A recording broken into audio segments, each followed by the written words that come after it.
What's going on, ladies and gentlemen? My name is Kevin Jackwitz. This is the Kaged review. This is a spoiler review for Avengers Endgame. This is a spoiler review, so if you haven't seen the movie and you don't want spoilers, get out now because I'm talking spoilers.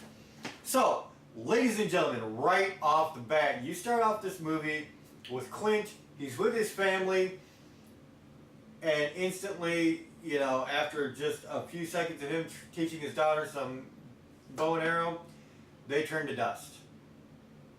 So it's catching you up on everything that's happened in between that you missed. You find out what happened with Clint, you find out how Ant-Man comes back, and so, you know, you're closing up some loose ends, and then you see the Avengers, and they are just dejected. They're beaten. And so they're all dealing with it in their own ways, and some ways not so great. You see Thor, hilariously, has gone to drinking. He's let himself go. He's got a beer gut. Absolutely hilarious. Really, really funny stuff. But they devise this plan to go to Thanos and get the Infinity Stones. Except Thanos has already destroyed the Infinity Stones, and he dies within like a half hour of the movie starting. He gets his head chopped off by Thor, who's just pissed off. So Thanos dead, the stones are gone, everybody's gone, and that's it. Ant-Man finds his way to the Avengers, and they fill him in on what actually happened and why everybody disappeared, and then he comes up with this idea for time travel using the quantum realm. And it's very, very cool the way they use time in this movie. They made a lot of references to Back to the Future, and they made a lot of references to why it would be incorrect, and I thought that was cool because they're creating an original idea, and I really love that. So, the very well thought out plot on this too. Like, the writers didn't like just take the easy road on anything, which I loved. So, the big plan of attack now, you know, everybody's dejected, they're pissed off, they want to do something, but they don't know what they can do. Now they see a viable option. And so they go back in time to get the Infinity Stones in different points of time. And so they do that, they get the Infinity Stones, they get into a position where they can bring them into a glove that Iron Man has made. And of course, the only person that can control it is strong enough is the Hulk. I love what they did with the Hulk here. Professor Hulk! Nailed it, dude. I loved it. Oh my god, that was great. I loved... As soon as I seen the Hulk, dude, I was like, Professor Hulk. That's what it is. And sure as hell, man, it was greatness. It was just greatness. So I loved the storyline that they built up with the Hulk through Ragnarok, Avengers, Infinity War, and here into Endgame. Great stuff. But, so, he does the finger snap and brings everybody back. And that's when all hell breaks loose. Thanos uses the same technology that they were using to grab the Infinity Stones to come to the future. His past self realizes what's going on, comes to the future, and so now they're dealing with Thanos again, and it's a massive war this time. Like, it was a big war last time. This is a crazy big war. And everybody is involved, and it was just badass on so many levels. They had a moment where they had all the guys fighting. They had a moment where they had all the girls fighting from the Avengers. And it was really, really cool stuff. Like, the action sequences were amazing. One of the coolest things throughout this fight was Captain America. Thor's on the ground. Thanos has got the axe. He's trying to push the axe into Thor's chest. And then you see Mjolnir, who got picked up by Thor in the past, gets swung and knocks Thanos, and it's Captain America holding him. Badass. Great moment in the movie. Like, I think everybody popped for that. You see Mjolnir come back to Captain, and everybody's just like, that's cool, man. That's just badass.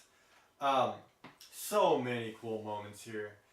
And let me rewind before the battle, because one of the big things that happens, kind of a more somber note, is Hawkeye and Black Widow are sent to go grab the Soul Stone. And if you know anything about the Soul Stone, it doesn't matter at what point in time, the rules are still the same. You have to sacrifice the person you love the most to get the stone. So it's either Black Widow or Hawkeye is going to die. And they actually started a fight trying to jump over the edge for the other person. And at the end of the day, Jeremy Renner, Hawkeye, jumps over, gets caught by a hook device from Black Widow, and she decides she's going to tumble over. Renner grabs her, tries to keep her from falling. Doesn't matter, she goes. So, honestly, for me, I kind of knew that either Cap or Iron Man or both were going to die in this movie. I knew that. Like, it just had to be. So this was the death in the movie that got me the most, honestly. It was very well acted out. Scarlett Johansson just had a great role here. And worked it to perfection. So, it was a big death scene there with Scarlett Johansson, Black Widow, she's gone. Jeremy Renner, he's all upset. And he, as well, did an amazing job with that scene. So yeah, he gets the Soul Stone, he brings it back. When all the Avengers come back with the Soul Stones and they're first united again on this platform, it was Hulk right away who noticed Nat was gone, and they all find out. So back to the battle, everything's going crazy. Thanos has brought, the creatures you saw from Infinity War, they're back. All the Chitauri are back. He's bringing everything. He's going all guns blazing. He wants to destroy Earth now. And so the finger snap, everybody comes back, and you see a bunch of these magical portals from Doctor Strange open up, and all the people who were dead are coming through. Black Panther, Spider-Man, the Guardians of the Galaxy. He's bringing all the sorcerers. They're bringing all of Wakanda. I mean, it's this massive battle with everybody you could think of. And Valkyrie was there on her Pegasus. It was just so fucking cool, man. So cool. Like, this was one of those moments that it was just like, I'm sold. This is greatness in movie making. And the battle actually lasted a long time, but it didn't feel like it lasted a long time. Like, it honestly felt like it went by really quick. I mean, you're so invested in what's going on, and they have so many great mark-out moments, it flew by. So, at the end, they're trying to use the same technology they used to go in time to get the stones to transport Thanos' army away from them. And they're struggling because they're trying to get the glove that still has the 6 Infinity Stones to this machine. And of course, Thanos is trying to get the stones. Well, eventually he does. And Captain Marvel and him are in a fight. He throws Captain Marvel away. She comes back. She's holding his hand for a second. He punches her away. Then Iron Man comes up. And he grabs a hold of Thanos' glove so he can't do the finger snap. He backs up, or actually gets thrown away, and Thanos does the finger snap again, except nothing happens. And then they turn over to Stark, who has the glove with the stones, snaps his fingers. The whole army of Thanos is gone, including Thanos himself. They all turn to dust. So it's literally turnabout is fair play. Stark snaps a finger, everybody's dead, including Thanos, and of course, he's just a human. He can't take that kind of power. It kills him. And that was a moment where you heard a lot of people crying in the theater. Like, it was very audible. People were just, like, broken up about it. And like I said, you kind of knew that was coming. Like, I had the spoilers anyway, but I'll be honest, like, being 100 here, I called that a long time ago. I was like, Stark's gonna die. So I kind of knew that. And it was a very good scene. It was very emotional. You kind of knew what was coming, but it still hit you anyway. It really did. And then they, of course, had a great send-off with, the funeral afterwards. Everybody was there, all the Avengers. So it was very, very cool. And then you have one of your last scenes is Dr. Banner, Hulk, Professor Hulk, who he's talking to Captain America, and he's saying, you know, you got to take the stones back to the exact same time that we took them from. They got to go back to right when we took them. And so that's what he does. And then Professor Hulk tries to bring him back. He doesn't show up automatically. And then you take a second and you see him sitting over on a bench. And now he's like incredibly old, like in his 70s or 80s old. And he decided to go live his life and experience what it is to not be a soldier and to have a life and to have love and grow old and things like that. And so it was the end of Captain America. Captain America winds up giving his shield to Hawkeye.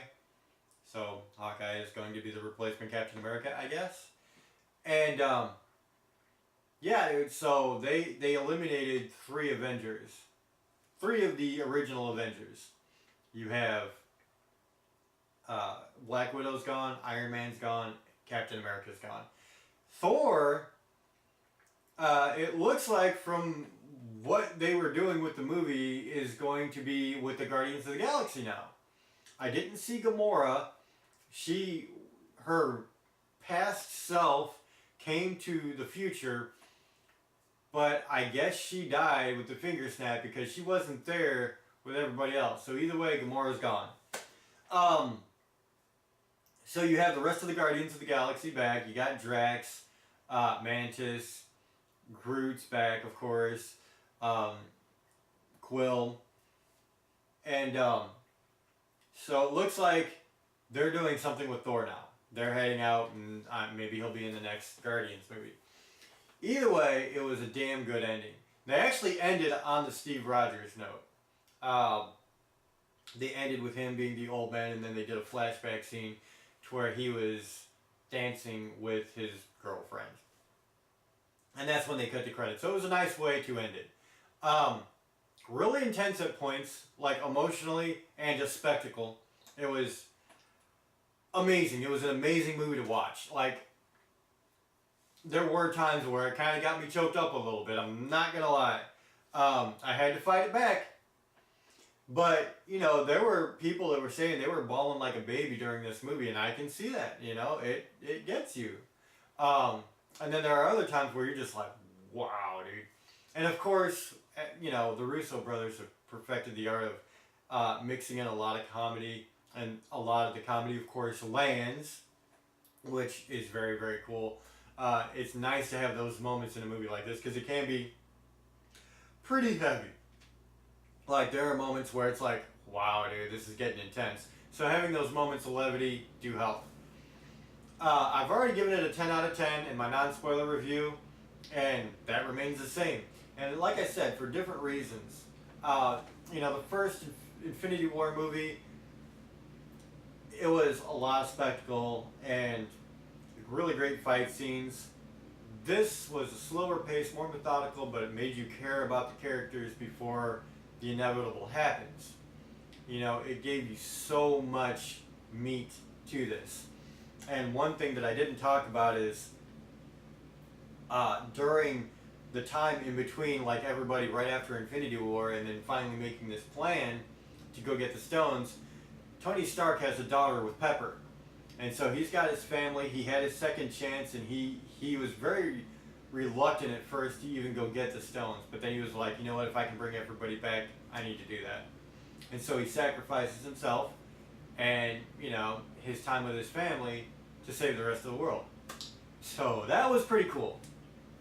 So very, very good movie. 10 out of 10 easily for me. Doesn't get much better than this. So that's where I'm at. Let me know what you guys think in the comments. You can go spoiler crazy here because this is a spoiler review. If you enjoyed this, hit the like button, subscribe, and share. My name is Kevin Jackwitz. Kaged Nation, out.